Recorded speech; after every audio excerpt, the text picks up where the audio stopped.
감사드립니다.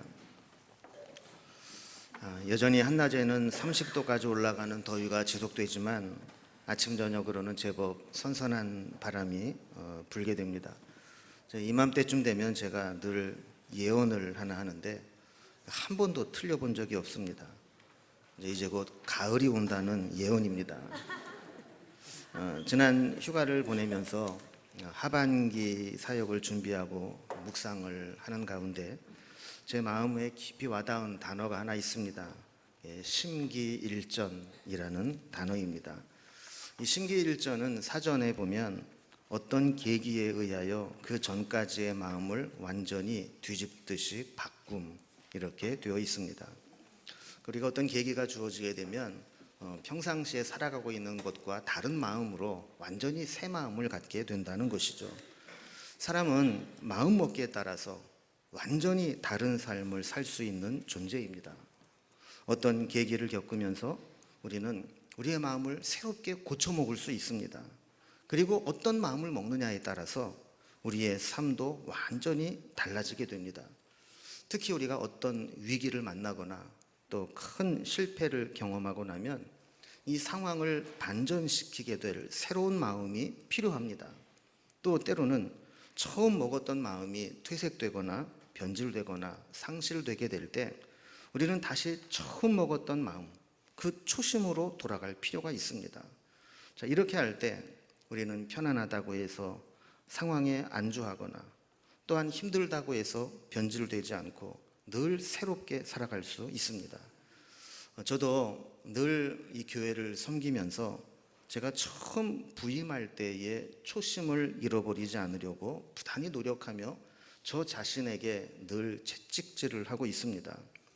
이런 작업이 없다면 나도 모르는 사이에 처음 마음을 잃어버리고 초심을 잃어버리고 처음 모습에서 변질된 모습으로 살아갈 수 있기 때문입니다. 여러분은 어떻습니까? 하나님께 결단했던 그 처음의 모습, 또 새해를 시작하면서 결단했던 우리의 처음 마음, 이것이 지금도 여전히 유지되고 있습니까? 우리를 그렇게 살지 못하게, 우리를 변하게 만드는 것은 우리의 많은 경험들입니다. 때로 우리에게 주어지는 편안함과 형통함은 우리를 안일하고 나태하게 만들기 쉽습니다. 그래서 그저 주여 여기가 좋사오니 하면서 현실에 안주하게 만듭니다. 반대로 심한 고통이나 또 상처를 입게 되면 우리의 마음을 아주 독하게 만들고 때로는 부정적이고 비판적인 모습으로 만들기 쉽습니다. 소극적인 모습을 갖고 위축되거나 부정적인 사고에 빠지게 되고 다른 사람에 대해서도 아주 비판적이고 공격적인 모습으로 변해가게 됩니다. 저는 우리 공동체가 이제 영적인 추수와 결실을 준비하면서 이제 다시 한번 심기일전하며 초심으로 돌아가는 계기가 되기를 바랍니다. 그래서 이번 주부터 이제 7주 동안 사도 요한을 통해서 예수님께서 소아시아에 있는 7교회에게 보낸 편지의 내용을 살펴보면서 우리는 주님이 원하시는 모습대로 제대로 살아가고 있는지 우리의 신앙을 점검해 보려고 합니다. 사도 요한은 우리가 알다시피 노년에 반모섬이라는 곳에 유배를 가게 됩니다. 그리고 그곳에서 놀라운 주님의 계시를 받게 됩니다. 그가 받았던 계시 중에 하나가 당시 소아시아 지역에 세워졌던 7교회에게 편지를 보내라 하시면서 주신 말씀입니다. 이 7교회에도 그 주변에는 사실 여러 교회들이 있었지만 주님께서 특별히 7교회를 콕 집어서 7교회에게 편지를 보내게 된 이유는 장차 이 교회들이 전 세계에 존재하게 될 수 있는 수많은 교회들의 모습을 대변하고 있기 때문입니다. 그래서 여기에 나오는 7교회는 당시 과거에 존재했던 소아시아 지역의 교회의 모습이기도 하지만 그 편지를 통해서 주시는 주님의 말씀은 오늘 우리에게도 주시는 주님의 음성이기도 합니다. 요한이 계시를 받은 반모섬에서 보면 제일 가까운 곳에 보이는 도시가 에베소입니다. 여러분 지도의 왼쪽 아랫부분에 보면 반모섬이라고 나오는데 보이시나요? 여기서 직선거리로 약간 북동쪽으로 보면 에베소 교회가 보이게 되죠. 이 에베소 교회부터 시계 방향으로 한 바퀴를 뺑 돌아가면서 순서대로 하나하나 교회에 편지를 보내게 됩니다. 그래서 에베소, 서머나, 버가모, 두아디라, 사데, 빌라델비아, 라오디게아, 이렇게 시계 방향으로 원을 그리듯이 교회마다 편지를 보내게 했습니다. 그 첫 번째 교회가 에베소 교회에 보낸 편지입니다. 이 에베소는 당시 로마 제국의 통치 아래에 있던 수아시아 지역의 수도였습니다. 그리고 이 에베소에는 아데미라고 하는 여신을 수호신으로 섬겼습니다. 이 아데미는 그리스 신화에 나오는 제우스의 딸입니다.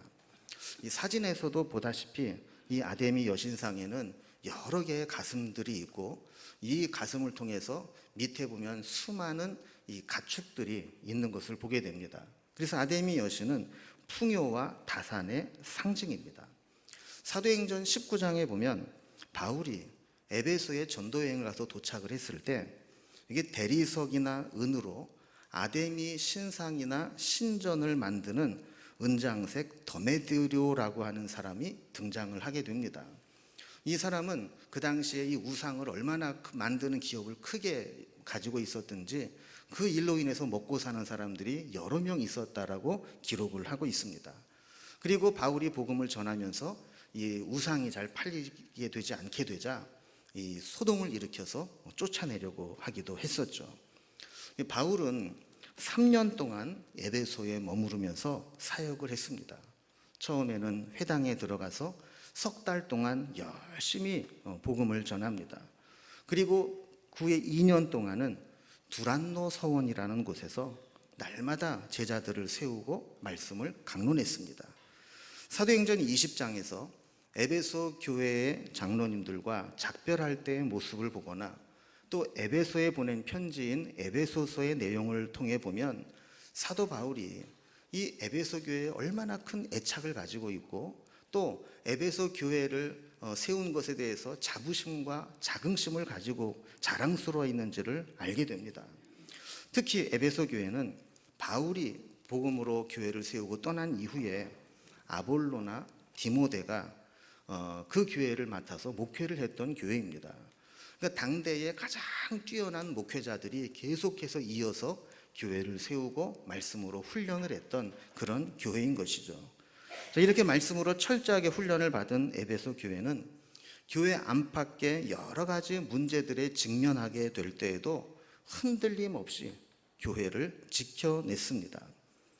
그래서 이 교회는 그때 이 사도 요한이 계시를 받을 때까지도 칭찬받을 만한 아주 훌륭한 점들을 많이 가지고 있었습니다. 오늘 본문에 보면 에베소 교회가 얼마나 대단한 교회였는가를 보게 됩니다.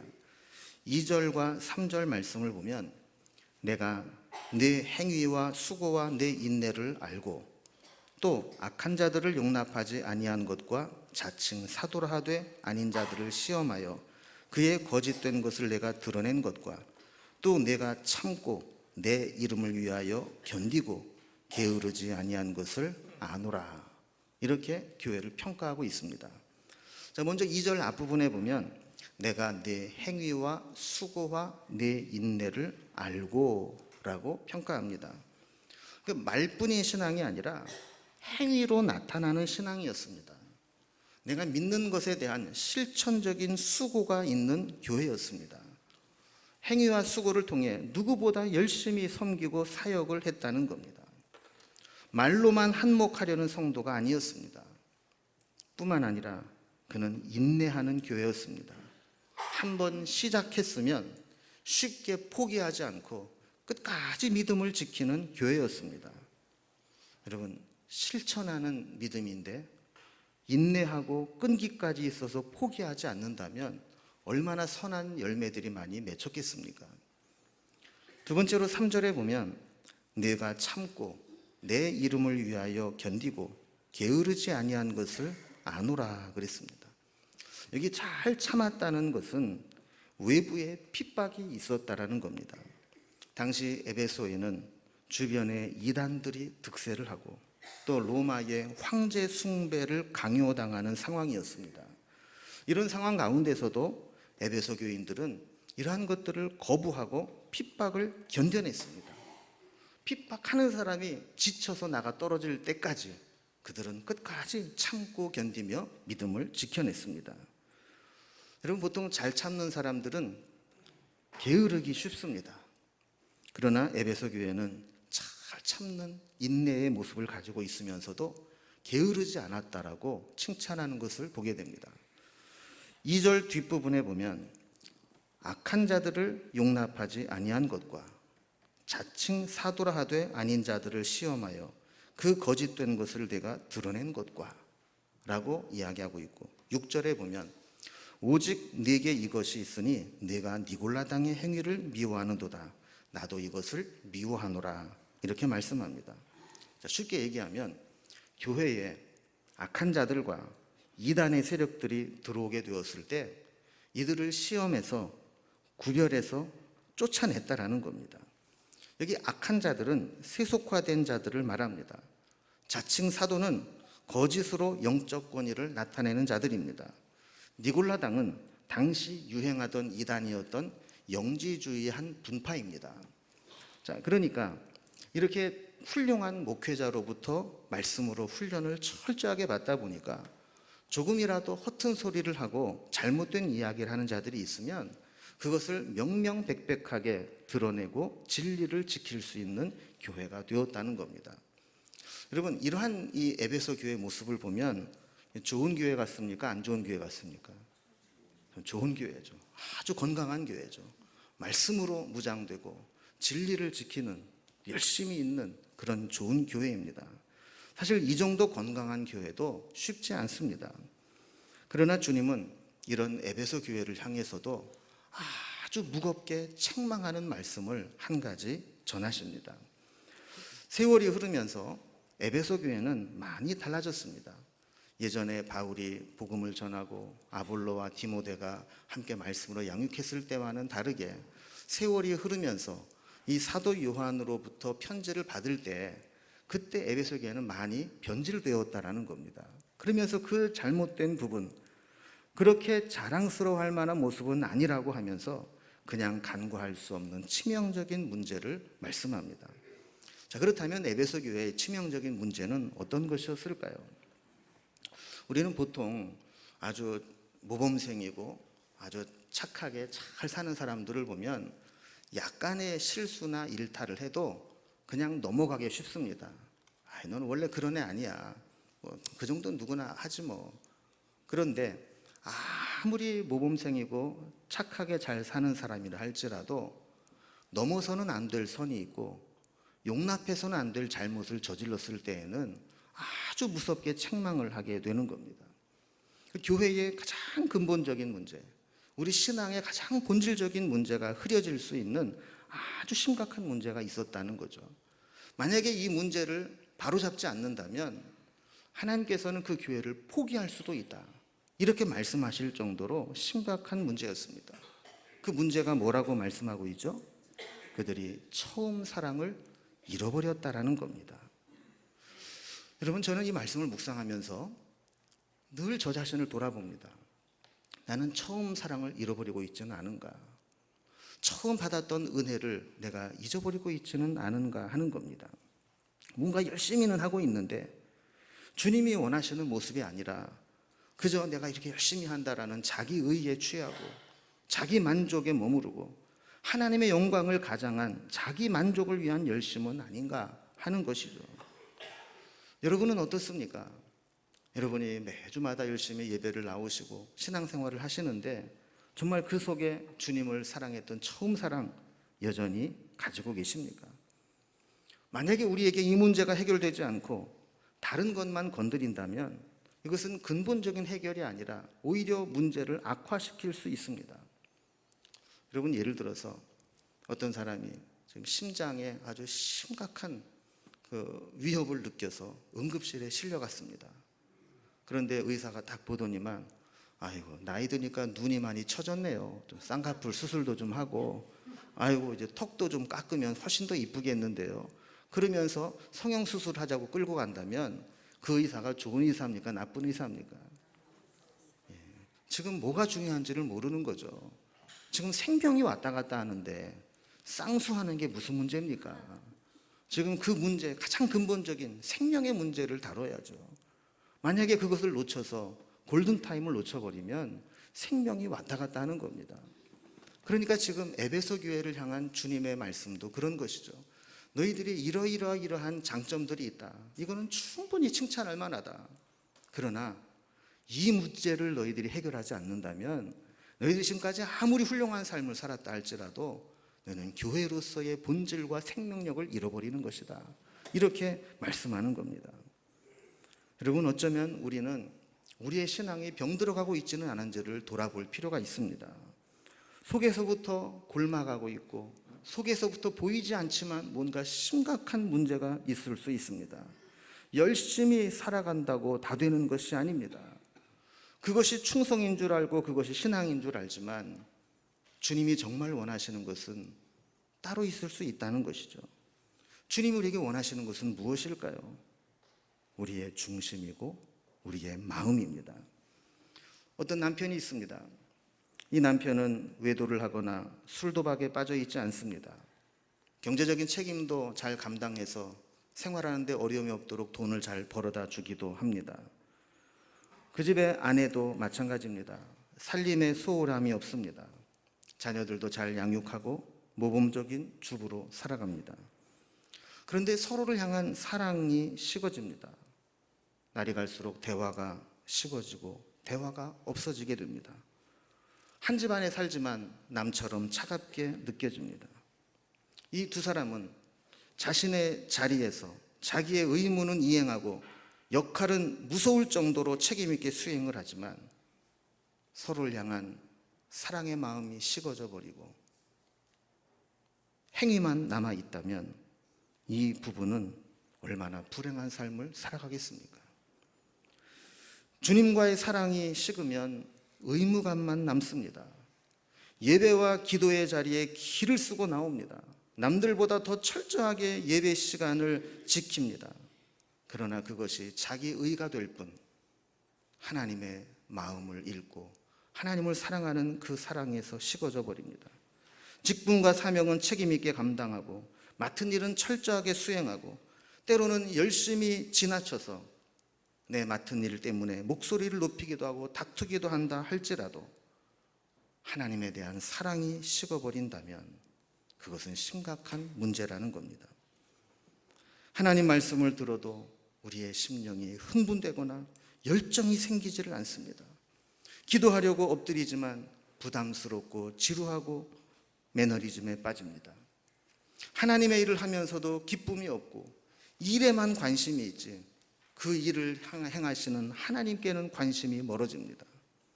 하나님의 뜻이나 말씀에 깊이 묵상하지 못합니다.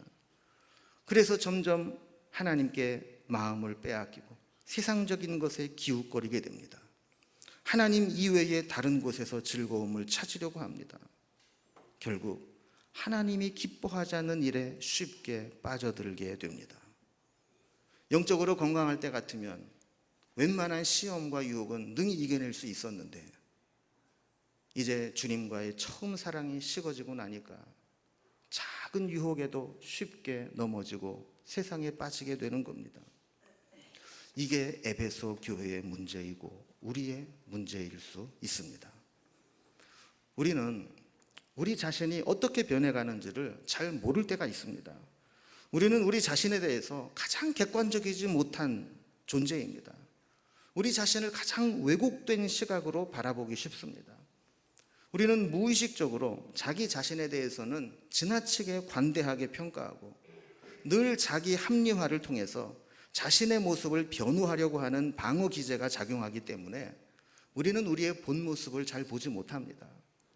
그리고 늘 우리는 나로 살아가기 때문에 내가 어떻게 변해가는지에 대해서도 다른 사람들은 다 저 사람 변했네 이렇게 이야기를 해도 나는 안 변했다는 거예요. 나는 늘 한결같다는 거예요. 이게 바로 우리 인간의 약점입니다. 이 세상에는 중력의 법칙이 작용해서 그냥 내버려 두면 늘 위에서 아래쪽으로 내려가려고 하듯이 모든 생명체에도 영적인 중력의 법칙이 작용해서 가만히 있으면 육체의 소욕과 정욕을 따라 살아가도록 우리를 이끌어가기 쉽습니다. 제가 예전에 어떤 페이스북에서 어떤 사람이 올린 글을 보고 공감을 했던 내용이 있습니다. 이런 내용입니다. 나이가 들면 저절로 지식과 경륜이 늘고 인격이 높아질 것이라고 생각하기 쉽지만 절대로 그렇지 않습니다. 공부하지 않으면 무식이 늘고 절제하지 않으면 탐욕이 늘며 성찰하지 않으면 파렴치만 늡니다. 나이는 그냥 먹지만 인간은 저절로 나아지지 않습니다. 여러분 어떻게 생각하십니까? 인생을 산다는 것은 한 해 한 해 살아가면서 연륜도 쌓이고 지혜도 쌓이고 인격도 나아지고 통찰력이 생기고 젊은이들이 갖지 못한 경험에서 나오는 고귀함이 생길 것 같지만 모든 사람이 다 그러한 모습이 되는 것은 아니라는 것입니다. 끊임없이 자신을 돌아보고 끊임없이 배우고 때로 믿음으로 결단하고 내가 가지고 있던 헛된 고집과 생각과 교만한 마음을 비워내는 작업을 하지 않는다면 우리는 아무리 나이를 먹어가도 아름다운 모습으로 변화되지는 못한다는 것입니다. 자, 그렇다면 이렇게 처음 사랑을 잃어버리고 이상하게 변해가는 이런 치명적인 문제를 가지고 있는 에베소 교회에 대한 주님의 처방은 무엇일까요? 5절 말씀해 보면 어디서 떨어졌는지를 생각하고 회개하여 처음 행위를 가지라 라고 말씀합니다. 세 가지를 이야기합니다. 첫 번째는 어디에서 떨어졌는지를 생각하라. 두 번째는 회개하라. 그리고 세 번째는 처음 행위를 가지라. 여러분, 우리에게는 무엇인가 변질되기 시작했다면 변질되게 된 계기가 있을 것입니다. 처음에 가졌던 그 처음 사랑을 잃어버리게 되었다면 언제부터 금이 가기 시작했고 언제부터 멀어지기 시작했고 언제부터 문제가 생기게 되었는지 그 계기가 있을 거라는 거예요. 그것을 분석해내라는 것이죠. 에베소 교회에는 교회 안에 들어온 이단으로 인해서 시시비비를 가려야만 했습니다. 이렇게 시시비비를 가리는 가운데 성도들 가운데 사랑은 식어지고 처음 사랑을 잃어버린 교회가 되고 말았습니다. 복음의 정통을 지키려는 열심히 사랑을 잃어버린 냉랭한 비판 공동체를 만들고 말았던 겁니다. 은혜 없이 정의만 앞세우고 옳고 그름만 앞세우면 교회는 냉랭해지고 사랑이 식게 됩니다. 원칙만 강조하고 융통성이 없게 되면 반드시 상처받고 피해를 보는 사람이 생기게 됩니다. 그래서 누군가 이런 얘기를 했습니다. 진리만 얘기하는 사람은 질리게 한다. 발음은 다 똑같지만 진리 찾는 사람은 결국 사람을 질리게 만드는 거예요. 여기에는 사랑과 은혜가 동반되어야 합니다. 다 맞는 얘기고 틀린 얘기 없지만 은혜가 없으면 사람을 질리게 할 뿐 아무런 유익이 없습니다.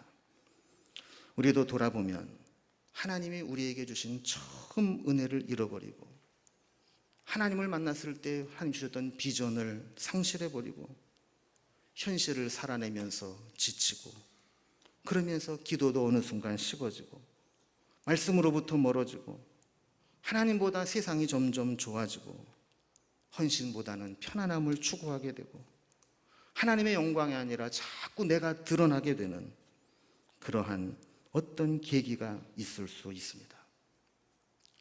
여러분의 문제는 어디에부터 시작을 했습니까? 때로는 사는 것이 너무 힘들어서 그 무거운 짐에 눌려 은혜조차도 잃어버리고 살 수 있습니다. 때로는 아직 해결되지 않은 죄 때문에 그 죄책감이 우리의 심령을 계속 짓누를 수 있습니다. 때로는 우리의 혈기와 감정이 우리를 충동해서 받았던 은혜를 쏟아붓게 만들 수 있습니다. 때로는 쓸데없는 고집과 자존심이 은혜의 통로를 막아버릴 수도 있습니다. 때로는 율법주의와 교만함이 우리의 심령을 길가밭처럼 만들어서 하나님이 아무리 은혜를 부어주셔도 그 은혜가 열매 맺지 못하게 가로막기도 합니다. 많은 사람들이 너무나 오랜 세월 동안 이렇게 조금씩 변해가다 보니까 지금 처음 사랑으로부터 내가 얼마나 멀어졌는지, 처음 사랑을 얼마나 잃어버리고 있는지조차 깨닫지 못하고 살아가기 쉽습니다. 이렇게 처음 사랑을 잃어버린 사람은 삶의 현장에서 믿음이 제대로 작동되지 않습니다.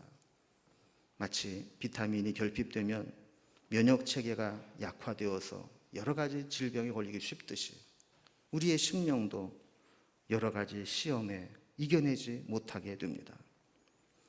역사가 오래된 교회라고 좋은 교회만은 아닙니다. 오히려 복음의 능력이 생각보다 사라질 수 있습니다. 겉으로 보기에 크고 화려한 교회일수록 복음의 능력을 잃어버린 속빈 강정 같은 교회일 수 있습니다.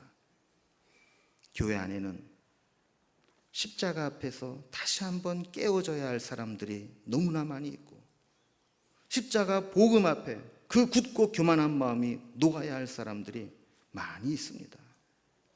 그냥 이렇게 형식적으로 왔다 갔다만 해서는 안 될 사람들이 있다는 이야기입니다. 이 사람이 혹시 우리는 아닙니까? 혹시 우리는 착각하고 있지는 않습니까? 뭔가 잘못되어 가고 있는데도 불구하고 나는 괜찮다라고 그렇게 오해하고 있지는 않습니까?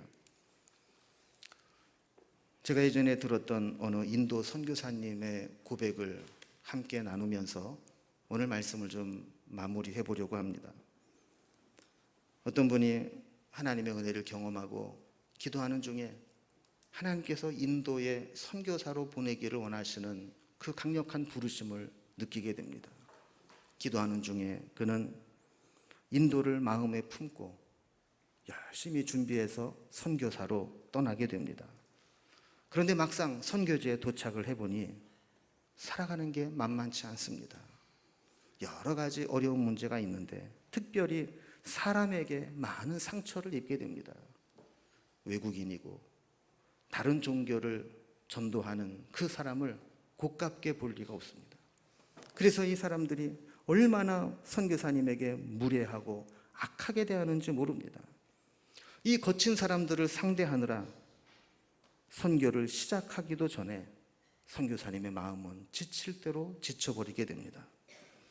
처음에는 인도를 사랑하고 마음에 품고 그들을 위해 생명까지도 내어놓겠다고 다짐을 하고 인도로 갔는데 그곳에서 만난 사람들이 외국인이라고 괜히 트집을 잡고 물건을 사도 비싸게 팔고 심지어는 가지고 있는 것도 빼앗아 가려고 할 때, 그리고 때로는 생존의 위협을 느끼게 될 때 그는 이렇게 가만히 있다가는 바보 취급당하고 두 눈 뜨고 다 뺏기고 선교고 뭐고 살아남기도 힘들 것 같다는 위기감을 느끼게 됩니다. 그러다가 어느 순간 이 선교사님이 인도에서 살아남는 법을 터득하게 됩니다. 그것은 독해지는 것이었습니다. 누군가가 나에게 함부로 대하면 같이 소리를 지릅니다. 빼앗으려고 하면 안 뺏기려고 싸우기 시작을 합니다. 같이 독해지고 같이 싸우면서 소리를 지르게 될 때 어느 순간 이제는 더 이상 무시당하지도 않았고 빼앗기지도 않았습니다. 억울한 일을 당하지도 않았습니다. 그런데 이 선교사님이 어느 순간 뭔가 잘못되고 있다는 것을 느끼게 됩니다. 불이익을 당하지 않고 살아남는 방법은 터득했는데 인도를 사랑하는 마음을 잃어버린 겁니다. 그들과 갈등하고 싸우고 다투는 가운데 아무리 복음을 전해도 그들이 마음을 열지 않는 것을 발견하게 됩니다. 무엇보다 하나님이 그에게 주셨던 뜨거운 마음과 열정이 식어지고 잃어버리고 있다는 것을 깨닫게 됩니다. 저는 이 고백을 들으면서 많은 생각을 하게 되었습니다. 나는 지금 제대로 살아가고 있는가? 나는 지금 바르게 살아가고 있는가? 하나님이 나를 처음 만나 주셨을 때 그 은혜, 그것이 식지 않고 여전히 내 마음에도 뜨겁게 울렁이고 있는가? 그리고 지금 나는 그 사랑을 잃어버리지 않고 주님의 부르심을 따라 가고 있는가?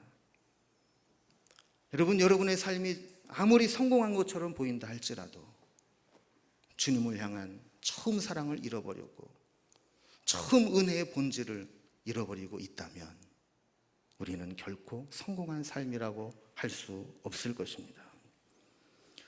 이제 이 자연은 무더위 속에서도 성장하며 이 가을을 맞이하면서 알곡을 맺히고 결실을 준비하고 있습니다.